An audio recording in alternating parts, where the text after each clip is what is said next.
I've been joined by Margaret Ansei, who is the National Communications Team member of NDC and former parliamentary candidate of Suhum. We are also expecting Barbara Asha Ayisi, who is the Deputy Minister of Works and Housing. Good morning, Margaret. Good morning. How are you? Yeah, good. Thank you so much for being with us. Okay. Nice meeting You too. We'll take a look at our very first story. I'm reading from citinewsroom.com, and it says here, House of Chiefs call for no vote unfortunate. It's coming from the local government minister. The Minister for Local Government and Rural Development, Hajia Alima Mahama, is disappointed in the National House of Chiefs over its public call for a no vote in the December 17th national referendum. Speaking of point-blank segment on Eyewitness News, Hajia Mahama said she would have preferred the National House of Chiefs forwarded its concerns straight to the government. Let me quote her briefly.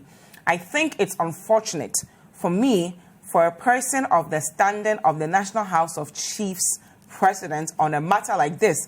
He could have gone to talk to the president to advise him. He could have called me.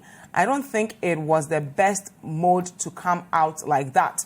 She goes on to also say, if you look at the background that the NDC had just come out with the press conference, they said there should be a no vote, and within 2 or 3 days this comes out, it will look like they are towing a certain line. So, Margaret, your thoughts on this? We know that NDC has always had the position that Ghanaians should vote no for the referendum. But then the National House of Chiefs also released a statement backed by its president and national vice president urging Ghanaians to also vote no.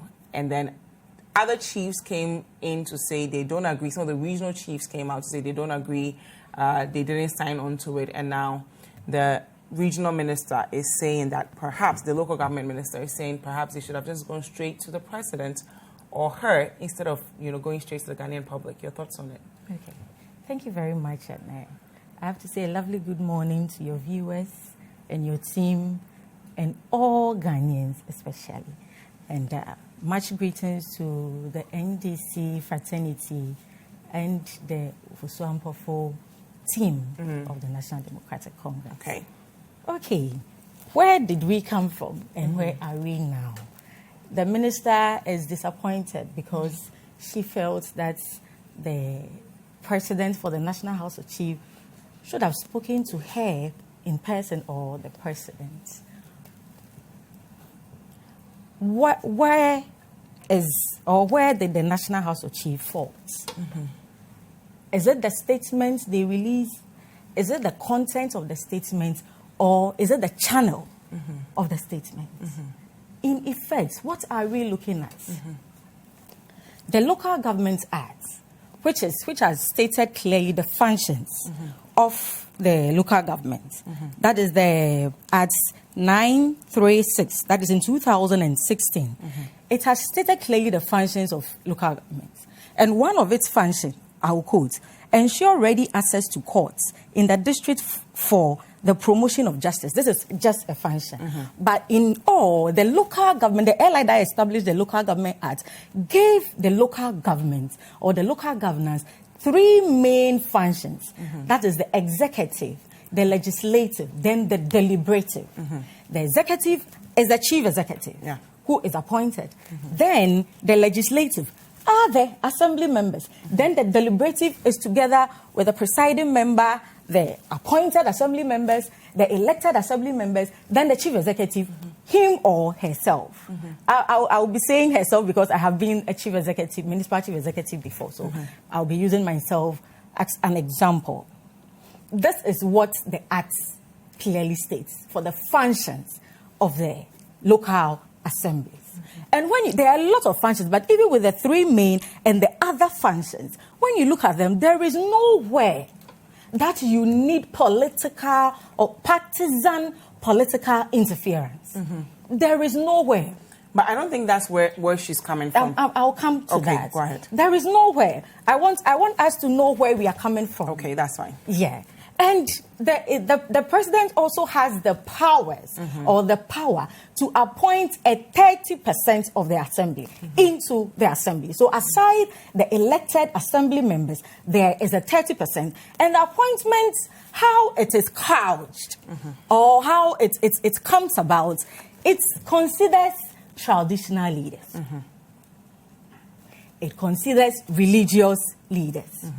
It considers market people, market women, as we usually say. It considers the vulnerables. It has in mind the people with disability. The assembly considers the gender balance. So there could be an instance where all assembly members will be male, because we men, as you know, we don't want to meddle in certain things that will give us name calling and other things. So the appointment helps we, the women, the vulnerables, the traditional leaders, who are not supposed to meddle in partisan politics. Yes, but I'm still trying to get you to address if you are a traditional leader and there is a bill that we're supposed to amend the Article 55 Clause 3, which stops or bans political parties, partisanship, political parties from meddling in the affairs of assembly elections. If you're a traditional leader, you will be alarmed that a president of the state want to take the freedom or the way that will allow everybody, including them, the custodians of the land, want to take their rights away and bring in partisan politics where they will not be effective. But if you know that this referendum issue, like Nana Ojiahoho said, there's already a division between the two political parties. MPP is going for a yes, and NDC is going for a no. So as the president of the National House of Chiefs, shouldn't you at least handle these things in private so that it does not become like now we have it, back and Toby forth. Afede saying one thing, or Ojiahoho is saying another thing. We don't need, it's fine for our political parties to do that. We don't need, certain division amongst why our NDC, chiefs. You see why the NDC I'm just is trying calling. to tie it back to what the minister is saying. Couldn't the National House of Chiefs had just addressed it directly to the president that these are our reservations? The president and the minister addressed the National House of Chiefs with regards to this referendum. They had a deputy meet with the National House of Chiefs. The minister's deputy met with them. I'm sure some of their concerns were not adequately addressed by the deputy, but they could have gone further to engage the minister as opposed to just bringing it out to the general public like they did. The bill is already out, and we are looking at the dangers because already the president is canvassing for a yes vote. There is no time. But do we need our chiefs to also canvass for whatever vote, especially when they are not, they are divided on it? They are the custodians of the land, and their take is likely to be taken out. Okay. Therefore, they must come out strongly. I even expected them to come out strongly than they did. Really? Because if you are a chief and the Constitution clearly stops you from meddling in partisan politics, and the only reason or the only angle where you can chip in your ideas because you have a rep on the assembly by the appointed ones to air your views on how your community or your members will be taken care of, because security, everything is in the hands of the assembly. You know, when you come to national policy, the legislative or the legislature, the executive, the judiciary, they are policy formulators. They form policies. My dear, when you come down, all this put together is given to the assembly members. Unlike how it is being separated, where everybody has its clear roles, here all is lumped together for the assembly members. So you are in charge of security. So if the chiefs don't come in and we allow only political colors to take decisions, it will not be well for our local government. Don't you find it sensitive that in a country where people are divided by political party colors, one political party will come out to say, vote no. Then 2 to 3 days later, our National House of Chiefs will also come out to say, vote no. When there's some division within the National House of Chiefs themselves. They are supporting the right cause. And so far as you realize that this thing is so alarming and is going to destroy our development at the local level, they can use any channel to address it. Exactly how would it destroy our development at the local level? Assembly members are not partisan. Therefore, no political party will organize a primaries for them to go and pay filing fee, go and pick your form a campaign team, go around, and because it is politically colored now, people will come to you, my children's school fees, my rent. Well, so they will hold you accountable for the things you're supposed to be doing for them. Assembly members are not paid. We know MPs do this because they, at the end of the day, they earn some salary, which they can manage to handle such situations. Assembly members are not paid. The local authorities or the local assemblies, they are there as development agents. So let the partisan politics be at the top and let's leave development down there. So it is very alarming if you bring this partisan politics down. The assembly members in this breath, they are going to be accountable to party delegates instead of community development. Okay, so let's talk about Honorable Ras Mubarak, who made a U-turn on his, yes vote, and now is saying a no vote. I'm reading from citinewsroom.com. It says Ras Mubarak makes U-turn, backs no vote in December 17th referendum. So I'm going to quote him briefly. He says, upon a sober reflection and advice from very distinguished senior party members, especially the parliamentary leadership, I have come to the conclusion that it is improper to deviate from my party's official position for a no vote in the upcoming referendum on Article 55, Section 3 of the Constitution. I recognize that my personal position must be subsumed under the broader interest of the party. I have therefore decided to uphold the party's position for a no vote on this matter.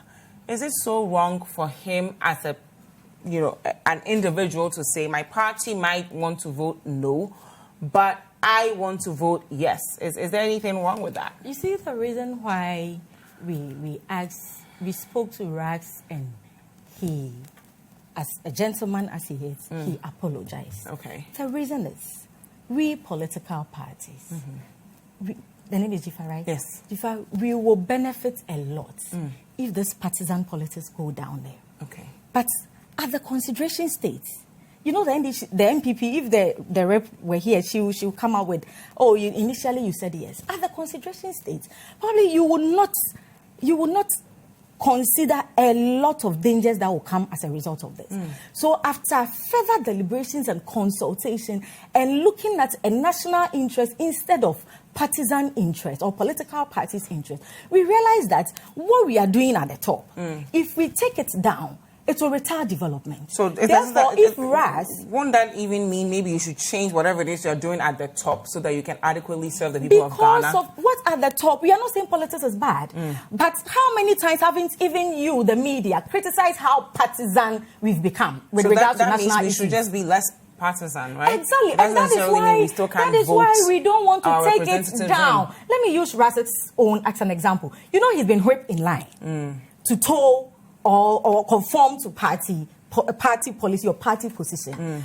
This is what we want to prevent at the development level. This is the policy making level at the national level. This is where we make policies to be implemented at the local level. So at the national level, and we realize that this policy is going to deepen development at the local level. Therefore, let's not play partisan at the local level. We must whip him in line to support that so that we give development to our local people. But why must you whip a member of parliament in line if he believes strongly that, initially I told you that NDC will benefit a lot if there's partisan thing.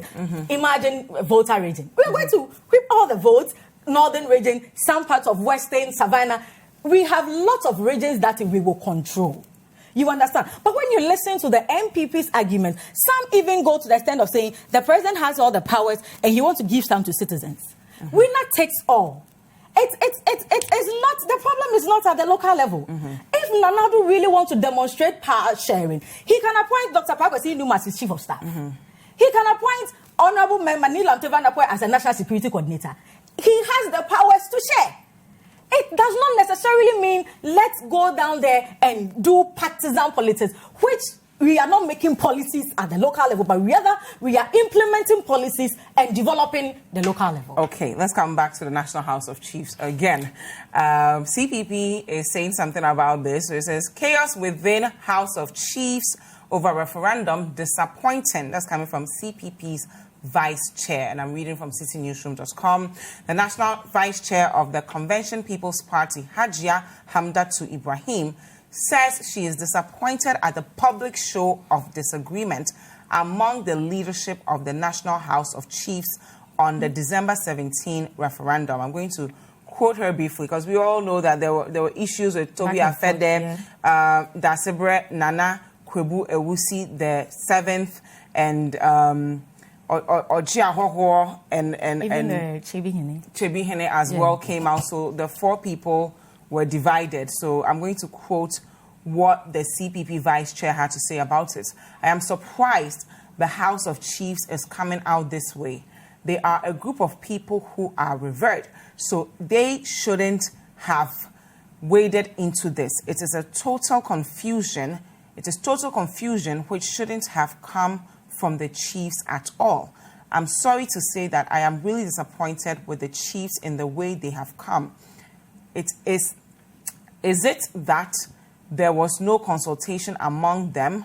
The chiefs should stay at their palaces and make decisions and intervene to make peace in the way forward on this referendum. So, you know, she goes on to also say other things, but what do you make of what she's saying about perhaps maybe the chiefs should have just handled this with a bit of care? CPP will look at it from this point that if there is a yes vote, at least we don't have reps in Parliament currently.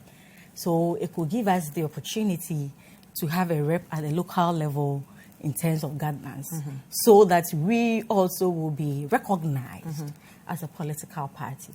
So sometimes I could understand them. But with the buhaha that's we're talking about, that the chiefs have divergent views, the 3 people came out, the National House of Chiefs president has spoken. And other chiefs said they were not consulted. There was another response to that, that they were there at the meeting.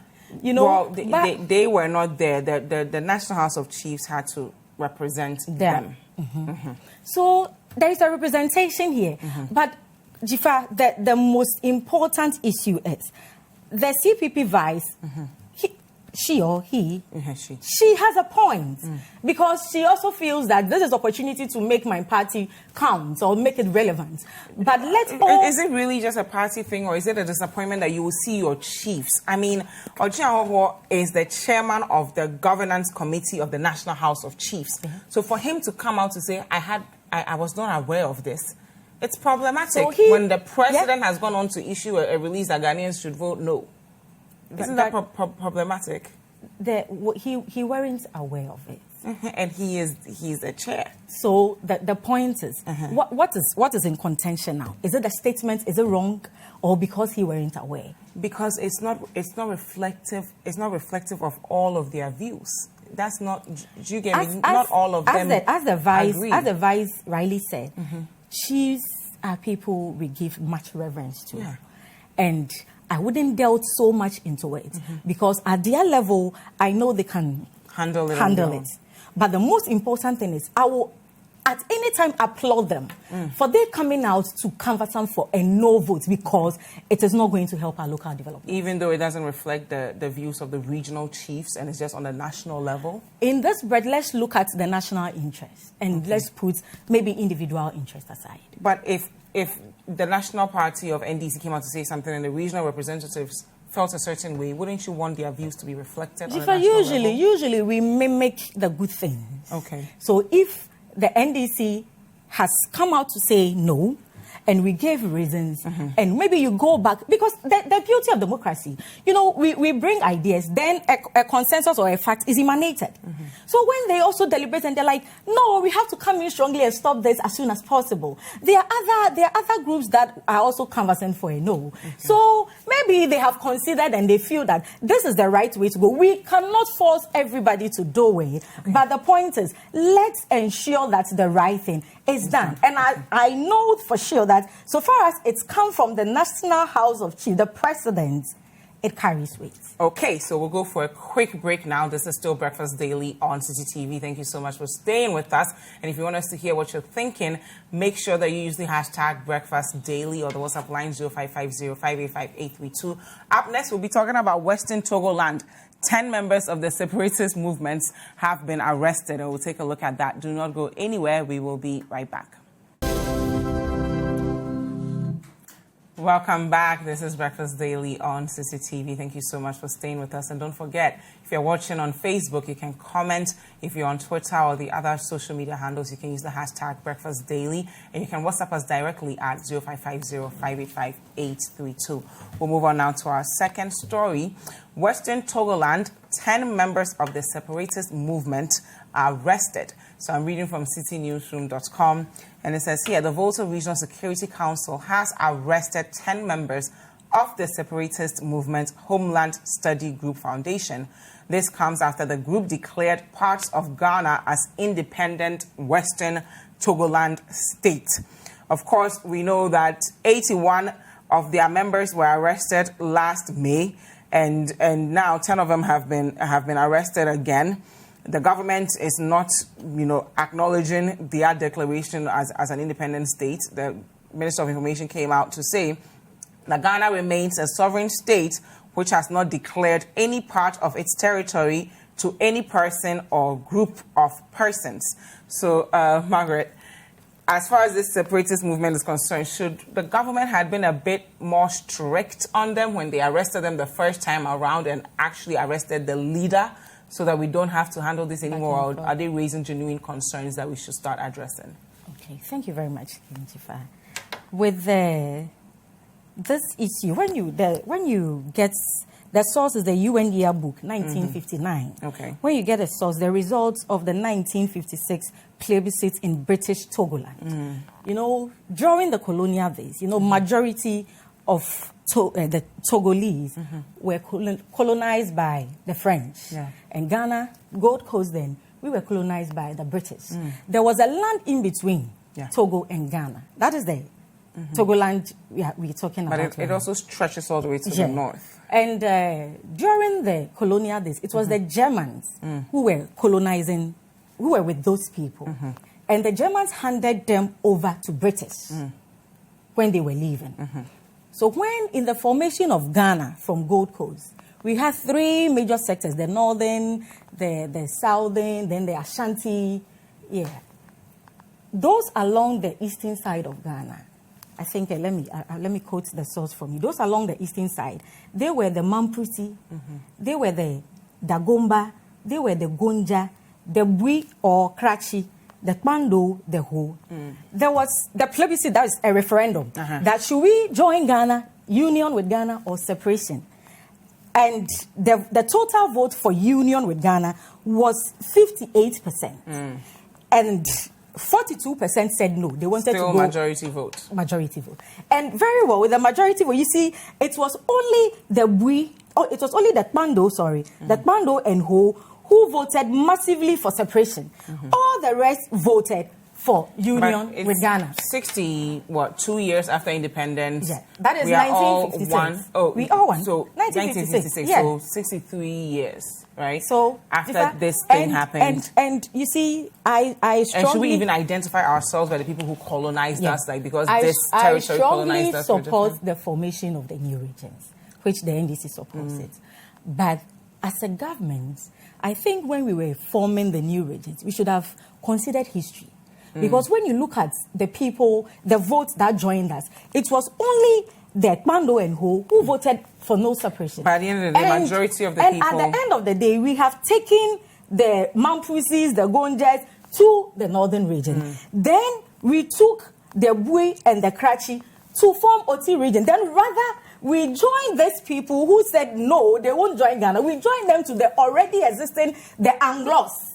So in this breath, we are giving them stronger point or the strength to say that, yes, the people that even voted massively for us to join Ghana, they have separated them from us. And rather, they've joined us to people that were already Ghanaians. That is the Anglo side. So in forming the region, I commend the government very well, but history should have guided us so that we will put in proper intelligence and security measures. Because we should envisage this. Really? The history should, yes. Okay. Dziffa, you and I, we want to go a certain way. Then the majority pulled us to that side. Then later you pull us from the majority. But 63 years later, these guys don't even make up 5% of the people in the voter region who identify. History. So even though it's good we've created the new regions, the government should have considered this and envisaged that this thing is not surprising. But what were we supposed to? Because this is a national security threat. We were supposed to gather much intelligence. So that an 80-year-old man would start a movement to separate. To the extent that they have even formed, they have gotten to a state where they wanted to declare themselves independent. I mean, how many? Really? History. Is there any merit to a few of them coming out to say we are declaring ourselves? Because history should also guide us that even on the African continent, most people who have separated themselves have not been better off in the first place. What we have to do as a government is to put in proper security measures. We shouldn't leave it as it is. Okay. Proper security and intelligent machinery to handle this. We should also try and cooperate with our neighbors, especially Togo, to make sure that this thing don't happen. We condemn it, and it is not something that we should practice. As you said, we have traveled far, and where we are, all that we need is to come together and fight for effective development for our nation. We should fight for what is right. We should demand what is due us and make our living comfortable. But this thing is highly condemnable. But I will urge the government that moving forward, there should be proper security. There should be proper intelligence gathering. We should let history guide us so that we envisage all this and put a stop to it, so we won't allow it to get to this state. So as they were arrested before, you asked initially whether they were soft on them, or they should make sure that everybody who even has the anticipation of doing this, the punishment that these people will be given should be a deterrent to any other person who wants to do that. What punishment can you give an 81-year-old man?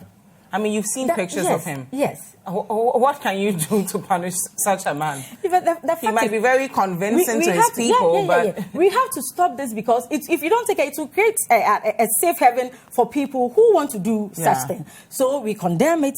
It's not something that we should encourage at all, and we should make sure that there are proper security, because these are serious security implications, and if you don't take it, it can escalate to something else. Have we done enough as far as development is concerned for that region, so that people like this won't come out to even state things like, oh, we were forgotten in the budget, and get a very small, insignificant percentage of people to actually identify with what they're saying? From a national perspective,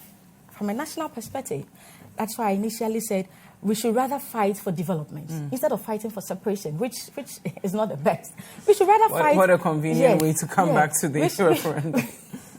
We should rather fight. Dziffa. We should rather fight for development. Okay. You see, as a nation, we should get our priorities right. These are indications to the government. We should get our priorities right. This, as a government, which were formed from a political party, that we all know that the people from the voter region feels that you are not sensitive towards them because probably maybe they don't vote for you. But they felt the same thing about NDC. That's why they didn't vote the last time, right? And if you make such mistake of a whole budget, 16 regions, and you omit them, the senior minister admitted that it was a mistake. Yeah. Such mistakes, which can happen. It's just a coincidence, isn't it? But as a political party and as a government, voter region should be a region that they should be extremely sensitive to. Why? We're all Ghanaians. We all Ghanaians, but each has its strongholds.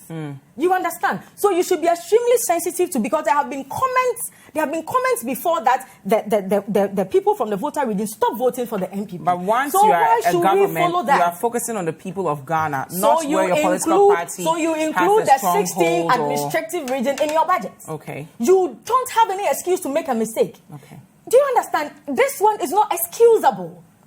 You should be extremely sensitive to the people of Volta region. So please, we will urge our people that you shouldn't say these people don't care for us, therefore we are not good. No, let's rather punish the government by voting them out. This is the proper change that we need as Ghanaians, not the referendum that we are going for. The thing is not broken. Why are you fixing it? There is no problem. Why does the president want to solve a problem? Okay. There is no problem with us. You don't think that if Ghanaians vote in people on the local level, they can now hold them accountable because they voted them into office? They would rather be accountable to party delegates, not the communities. Okay.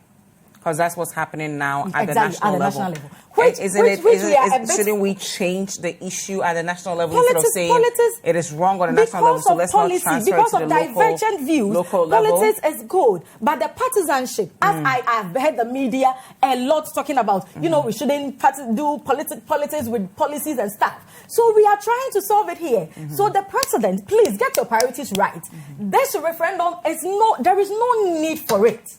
If anybody should change, or if there is anything that should bring change, it should be the mindset of the president to change the way he thinks and set his priorities right. This is not needed. Develop all the 16 administrative regions across the country and do not make mistakes as sensitive as this. Okay, so we'll now take a look at our final story. And of course, if you have any questions or comments, do well to comment on our Facebook page. If you're watching us live on Facebook, just let us know and we'll read them out loud. If you're on Twitter or Instagram, you can just hashtag Breakfast Daily and you can send us a WhatsApp message directly at 0550-585-832. I have some messages here that I'll read briefly and then we'll continue. So this one says, AU Farouk from Tamale North. Okay, he's laughing and he says, why is NPP crying and calling on NDC to support them on Yes Vote campaign? Even EC Deputy Commissioner Bosman Asare is also supporting the NPP Yes Vote. Hashtag vote no. Good morning, Dziffa. Great delivery from the NDC rep in your studio. Come to think of it, it looks as if CPP is now out of hibernation. Oh, come on, be nice. We deserve better from this, government. I'm not going to mention what you said there, but that is coming from Samuel. So if you have any more comments or questions, let us know. Hashtag again is Breakfast Daily and what's applying 0550-585-832. Final story here, I'm reading from the Herald. It says, Auditor General being prosecuted for fighting corruption. It's coming from CDD boss and Vitus Azim. I'm going to read the story briefly to give you a background on the entire brouhaha, and I'm reading from page 3 of the Herald. The Executive Director of the Ghana Center for Democratic Development, that's CDD, Professor Henry Kwesi Prempeh, has stated that there was the impression and perception that the Auditor General, Daniel Domolevo, is being prosecuted for daring to fight corruption. Mr. Domolevo has been accused of procurement breaches and was recently invited by IOCO for questioning.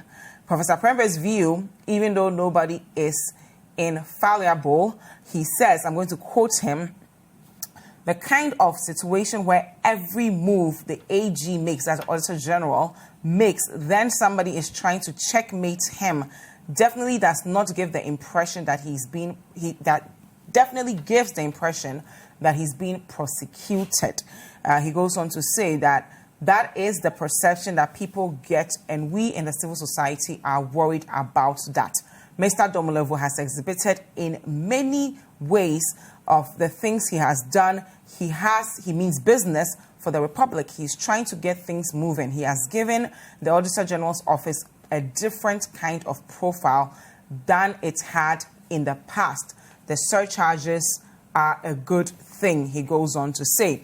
And we all know that Mr. Domolevo was invited by IOCO and he said he was not going to go. So I'm going to quote him. He said that on November 18th, 2019, Mr. Domolevo rejected the IOCO probe, stating that the investigative body does not have the mandate to investigate procurement breaches. So he says your office does not have the jurisdiction to investigate corruption-related offences, which has been defined in Act 959 to include breaches of public procurement. But IOCO also came out to respond that Mr. Domelevo cannot place his own interpretation on the authority of IOCO and its operations, and that if he wants any interpretation, he should go to court. So, Margaret, please, your thoughts on all this. IOCO calling Mr. Domelevo for some procurement breaches, and Mr. Domelevo saying, you have no right to even be calling me, and IOCO saying, if you have an issue, go to court. And, CDD also coming out to say that Mr. Domelevo is being targeted because he's actually fighting corruption. Dziffa, this is clearly true. And I side with CDD. In every nation, if you really want to develop and really get rid of corruption, we need an ombudsman. Who will stand in the middle and correct the wrong, irrespective of what? Listen to the citizens or bring the fault of the government out. So I realized that Mr. Domelevo was doing a very wonderful job. We know issues that he has chanced on and spoken to, which is in a way is like speaking truth to power. And power will also resist it. What I want to say is that if the President Akufo-Addo really wants to fight corruption, as he said during his campaign, some of the promises he made to Ghanaians, he should allow the Auditor General to be and do his work. Because we all know that there are issues on Crow and Associates. He and Osafo Malfo, there's a banter between them about a $1 million dollar issue, free money, and Mr. Domelevo is daring him that he will bring out the money. All this back and forth. Then at the end, we realize this. It is clear that the government is resisting the Auditor General from bringing out the wrongs in the government. But please, we will plead with Nana Akufo-Addo. He promised. Why are you going for the president when this is just IOCO? And if IOCO calls you to come Auditor General had an issue with the senior minister. The senior minister, who is more or less like a senior brother to the president. Well, that is a bit of a stretch. He's still the senior minister. He's in charge of all of the ministers. What I mean is he's an elder, so, he's older than the president. But if IOCO calls you, can the Auditor General just say, I know I'm the Auditor General, but I can just go in and participate and that's it? It's not right. And if he has an issue with it, he can just take it to court, can't he? He said his lawyers are on standby. He said his lawyers are on standby because we've clearly seen what is happening in the country. So if someone will come out boldly and speak to it. This is what they did to Charlotte Osei. A lot of these things are going on, and it's not healthy for our country. If we are trying to build consensus, we need independent, opinionated people. The Charlotte Osei one is a bit of a stretch because she should have known better. She was a lawyer. You can't just say, procurement issues and was an oversight or of some sort. It's something that the president, Dziffa, we are in a democratic state. Certain sensitive positions. Let me just take you to where we began. Do you remember the minister is surprised that the National House of Chiefs didn't come to them or went to... Well, they spoke to her deputy, but he just maybe didn't answer the questions the way they wanted. There are certain issues that if you're not even putting a human face on it, you handle it carefully so that in the end, we don't have any stigma to it. Charlotte Osei issue, it could have been handled carefully. With some diligence. Yes. Yeah, so if someone is also out there chasing corrupt government official, allegedly, and now the person is being tagged and is being dragged, it simply states that he's going after both parties, not just... Yes, but right now, what the serious banter they have is between him and the senior minister. So it is easy for anybody. I am not saying that is what is happening, but it is easy. It could be a conspiracy theory that anybody at all would deduce that this man is being hunted because of what he did, because it's very recent.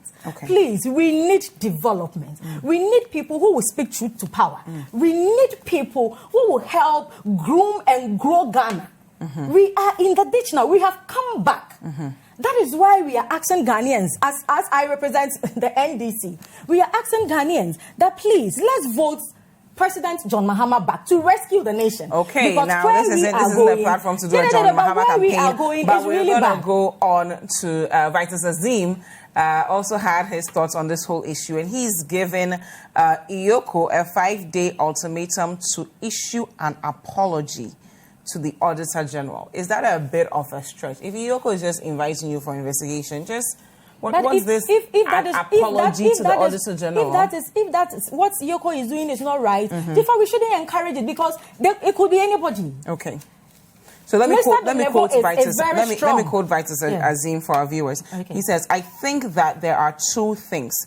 One, Yoko should quickly withdraw from it and render the apology and refer the matter to the Office of the Special Prosecutor. Really? Just say our attention has been drawn to the fact that we shouldn't have started this investigation. So please, we are just referring it to you. But if Yoko insists, then the Auditor General would also evoke his rights and the law that you have no right to do this, and I'm not going to subject myself to this. So he's saying if Yoko should just pass it on over to the Special Prosecutor. We also know that the Special Prosecutor also has his own reservations with Yoko. So what would that even look like? But as a state, we spent money to establish the Office of a Special Prosecutor. So why? There are lots of things that Yoko can also do. Okay. So if this is an issue that it's clearly for the Office of the Special Prosecutor, what is Yoko's keen interest in this? Okay. Both bodies can. Yeah, but he could easily say, this is what I want to do, and if you don't want me to do, there is a special body that can do it. Let's just refer it to it. Then Ghanaians would see that there's a fair deal here. But what they are doing now, there's so much ambiguity around it. It's like a subtle way of trying to victimize the Auditor General because he's an opinionated person. And I think it's not right. Governments, my point is, Dziffa, the ordinary Ghanaian is in hardship. The ordinary Ghanaian is, we have bread and butter issues here. We have developmental issues here. There is the case that you even prepare a budget and you forget a whole region. All right, we do have some messages. Thank you very much, Margaret. We have some messages from our viewers.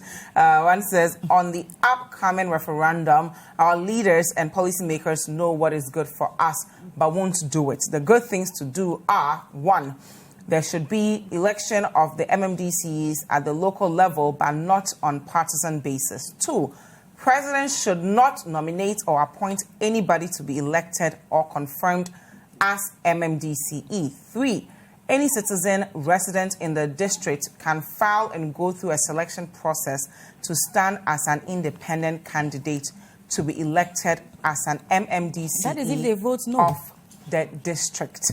And there's a final one here that says, please, what punishment do you give an 81-year-old man? So I'll give you a chance to respond to this and wrap up for us. Yeah, with a punishment, which is a very sensitive issue, Dziffa, we have to go to every length and every extent to stop this, so that it won't happen again. As a nation, we should stop, because this is how the Irish, started. It will be a safe haven for Boko Haram. It's a national security. Let's hope it never gets there. Yes. So we should stop it immediately with every breath that is in us. We should put a stop, and we should make sure that it will serve as a deterrent for those who have even potential, who are developing ideas of doing that in the future. So what we have to do now should be something that should stop it forever. Thank you very much. Margaret Ansei is the National Communications Team member of NDC and former parliamentary candidate for Suhum.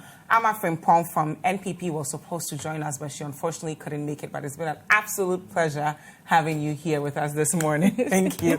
Do not go anywhere, guys. Breakfast Daily will be right back. Hi guys, I hope you enjoyed this video. Subscribe to our YouTube channel, The Citi Tube, for exclusive Breakfast Daily content and other Citi TV programs. Like, comment, and share with your friends.